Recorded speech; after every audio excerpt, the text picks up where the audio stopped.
جسمانی مریض کم اور ذہنی مریض زیادہ۔ آج کل لوگ جسمانی مریض کم اور ذہنی مریض زیادہ ہو رہے ہیں۔ وجہ فکرات، وجہ سوچ، وجہ کچھ اور بہت سارے وجوہات، جس میں ایک ناخالص غذا بھی شامل ہے۔ جیب خالی، پیٹ خالی، دماغ خالی، ڈاکٹر کا کلینک بھرا ہوا، ہاسپٹلز بھرے ہوئے، تھانے کوٹ کچہری بھرے ہوئے۔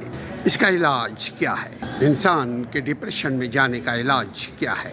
اور ڈپریشن میں، فکرات میں، تجسس میں، کمی کا احساس میں، کب نہ ہونے کا احساس کمتری، وقت سے پہلے چیزوں کی طلب، زندگی کی ساری چیزیں ہمیں مل جائے، ایک رات ایک دنوں میں ایسے خیالات رکھنے والے لوگ جلدی ذہنی امراض کا شکار ہو جاتے ہیں۔